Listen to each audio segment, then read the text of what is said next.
If you have ever thought of creating an audiobook, we invite you to spend a couple of minutes with us. We have done an audiobook and wanted to share what we learned.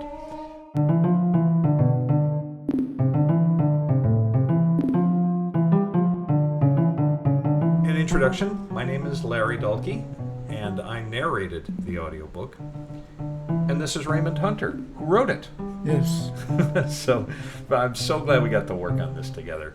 And going to talk a little bit about how our situation was different than some people who are getting into audiobooks, and that we came, as a package deal.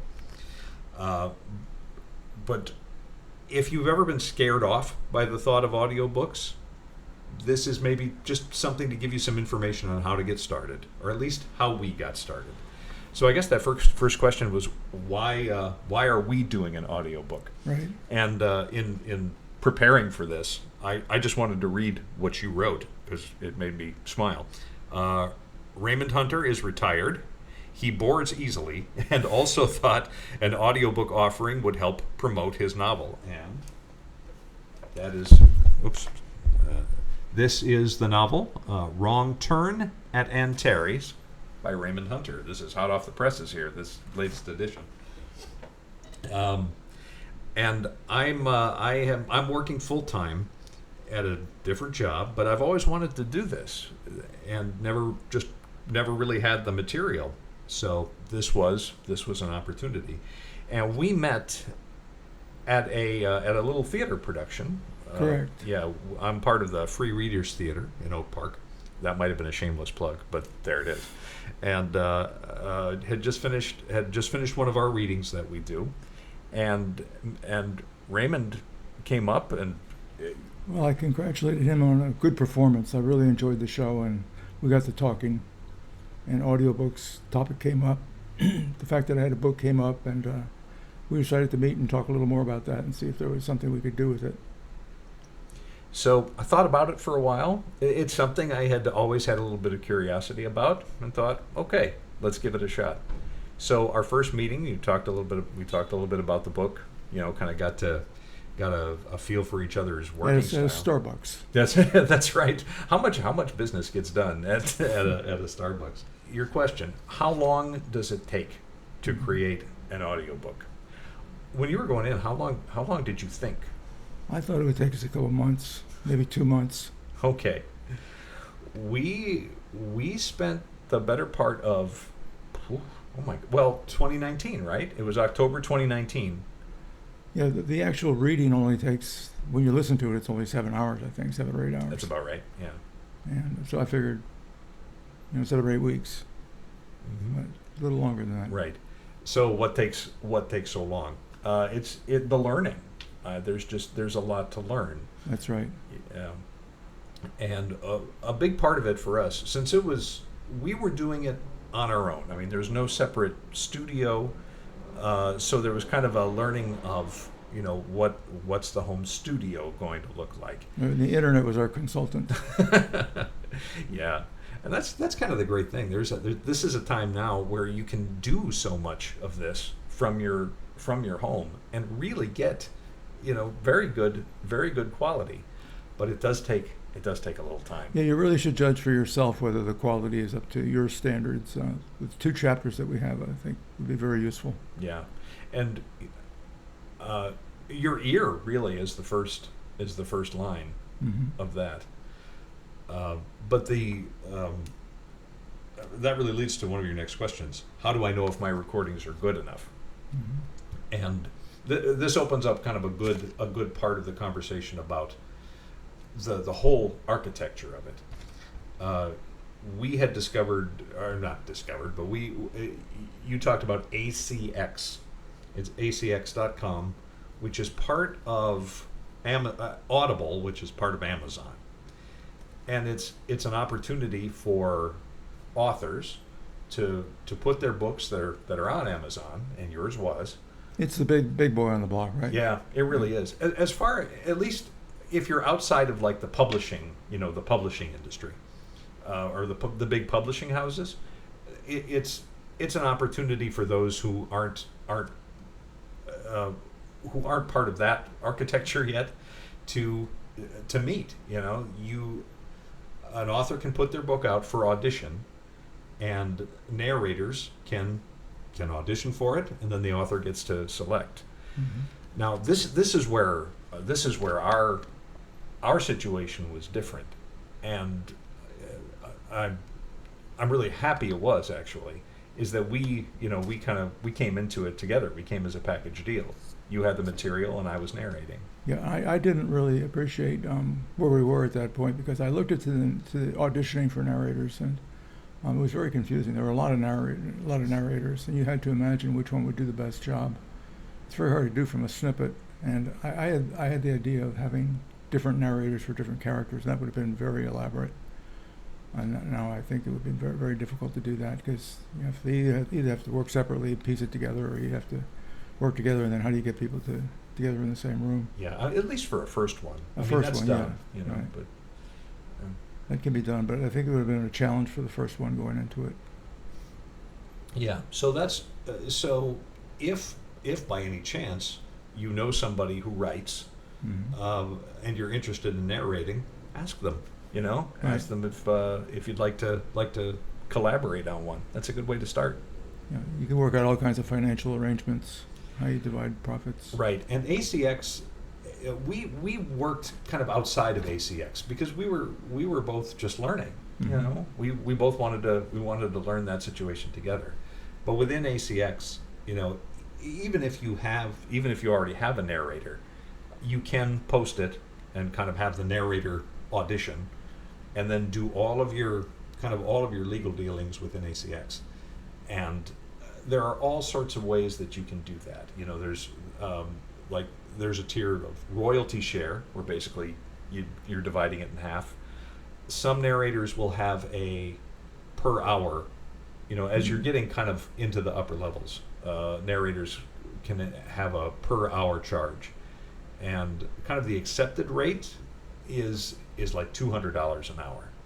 Now, there are different levels. There's like 50, 100, 200. You can arrange however you want to do that. But I think the opinion among a lot of narrators is finished hour. Right? For that's correct. I'm sorry. Yeah, that's correct. Per finished hour. That's a good distinction. But again, our collaboration wasn't really about the money. It was about the learning. Mm-hmm. And boy, we learned. Do I need expensive equipment or a sound studio? Mm-hmm. And the answer, not to get started. We necessarily. No, because this was your equipment. Right. And as part of the and I was always very grateful, because part of our arrangement was, once I do the audiobook, you allowed me to keep the equipment. Mm-hmm. And that was that I really appreciated. So from what you remember, about how much was your initial outlay? Because you bought a microphone, and then there's amplifier. Right. There's like an interface that allows the microphone to connect to the computer. And a couple incidentals. Like pop screen. The stand. Oh, right. There was a pop screen too. I think it came to around 400. Okay. And very, it's. We went to the internet to get recommendations for equipment, and I just picked what seemed good. Right. And there are so many resources. There are so many opinions about equipment, about what's the best. Lots of music stores have them in house, and you can test them out too. But what I would imagine there's a good used market too. I would think. I'll bet you're right. I'll bet you'd find a lot of good deals. One thing I'll put in the description too. I'll put in the equipment that we used. Yeah.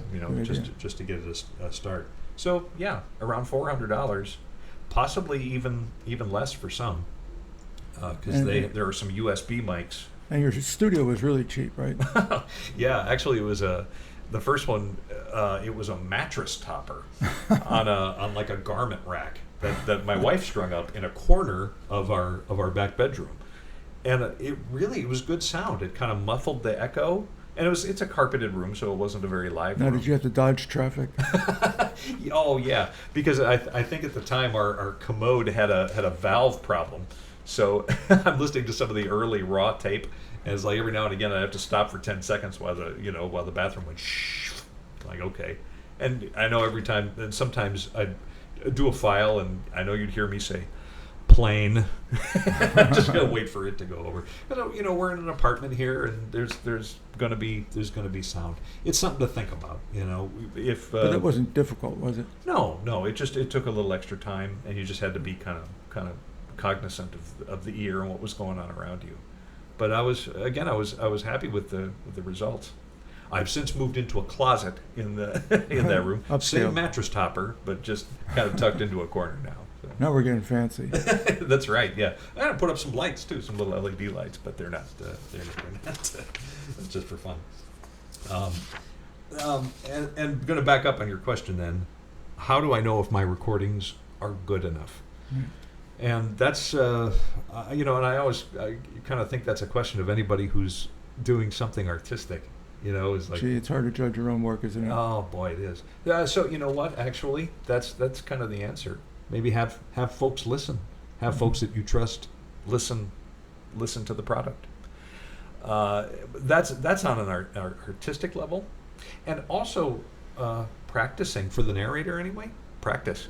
Mhm. Read something. Read and record. Read a book that you like. Read a magazine article. LibriVox.org. I'll put a link to that. Oh, plain. Yeah. That's like a website that has public domain books. I'm working on one right now. Oh, really?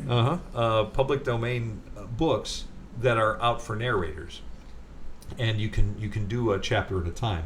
I think I'm doing one on word association by Carl Jung right now, and it's if you're just kind of interested in getting some practice and actually putting it out there. You donate your time for this, You right? donate, yeah. It's all kind of like ACX is. You go and you do a sample first for LibriVox, and then they say, okay, that's good enough, or they tell you some different parameters to work with, and then you can volunteer to take a chapter or a whole book. Did they give you any useful feedback? Yes. Yeah. Actually, when I did my first test, there was one of the members that he's done quite a few books. It looks like, and just gave a few good little tips. It's like, well, you might want a little more compression, and and it's like, yeah, that rumble that you're in your apartment, you work on EQing that out, but Yeah. otherwise you're good to go. Cool. And the neat thing about that, looking at his website, I've been listening to some of his tracks now, and he's just got a really good style, and I've learned a lot by listening to him. So anyway, that's a good way to practice. And another part of your question of, is it good enough? ACX they've got parameters. A certain level of noise in the room needs to be gone. There are certain frequencies that need to be gone. There is an RMS level, or RMS, that's right, root median Mean square. Yeah, root mean square, which is basically like loudness over time. Would that Right. be a good way to? It's kind of sort of an average loudness. Yeah, and that has to be at a certain level as well. There are some great tools to help you get to those levels. One of them you had introduced me to, Second Opinion, which you can run your files through, and it'll test all of those for you. And within the time that we've been working on this, ACX has put together like a lab page where you can put your files in, and they'll do it too. Now, for as complicated as that sounds, was it really difficult to do in practice? It took some time. Yeah, there were some of my recording levels initially might have been a little too quiet, so boosting the level brought up the sound floor. So Boosted the noise, too. the noise, right? Yeah. And that took a little bit of it took time and tweaking, and sometimes Now, redoing. you were doing the narration, but it seemed to me when I played around with it that I wanted to speak as loudly as I could into the microphone without it breaking up. Right. You don't want it to be breaking, but you want it to be loud. You want there to be a good, strong signal there to override the noise floor in the room. That's the way it seemed to me. How did it seem to you? No, exactly right. If you start with a good, strong file, if you start with a good levels on your microphone and as little noise as possible. Let's talk just a little bit, probably one last thing about the software. Sure. I had started on Audacity, which is free. You introduced me to a workstation called Reaper. I read about it and steered you to it. Yeah, Reaper's really great if you're getting started. It's very robust as far as a recording digital audio workstation, but really not that expensive. It was like I think it was $60. Yeah. If I recall correctly. $60, and that's not a subscription. That's a one-time thing, and it's yours, and it's really, really good. And they seem to keep it working on it all the time. There are a lot of updates, and the updates are always good. I've never had a problem with an update. Same here. It's a good product. Yeah. So, yeah, good for editing, for EQ, and in one of the most recent updates too, there's a much easier way to, like, as you're preparing your file, to test that RMS and your peaks. You know how loud you get, because those are some of the limits as well. Because ACX is going to want to control that stuff, right? They don't want to, from chapter to chapter, they don't want the consumer to have to go and correct the volume. Right. Consistency. No, exactly. Because just like when the commercials seem so much louder on TV, Right. you don't want that. You know, you just want a good, steady, a steady quality throughout the book. But my gosh, there's so much, isn't there? There is. But maybe what we should do is say where you'd like this to go, and what we want to conclude today, and what might you take up in the future. I think I still want to learn. I want to learn more. Mm-hmm. That's why the jump onto LibriVox, to practice with more material, to get kind of quicker at the editing. Because there are lots of little shortcuts within electronically within Reaper that can save you time, and all of that time is getting your book done quicker. So I think that's a big priority for me next. How about for you? What do you want next for the book and for the audiobook? Well, what I want mostly is to improve my pool game. I'm working on that. Got some ideas. I might write a book on that. Well, and we don't want you to get bored, because we know. We know what happens then. Yeah. Go and write a book or something. Exactly. All right. We scratched the surface, but Raymond, thanks. This was really a good time. We learned a lot. That it's just good to get to meet you through this. Well, if you're retired, I hope everybody can find such a wonderful thing to do with their time. I enjoyed every minute. Good. Thanks. And thanks for listening. I hope this helped at least scratch the surface for you, just from us who've experienced it already. Thank you.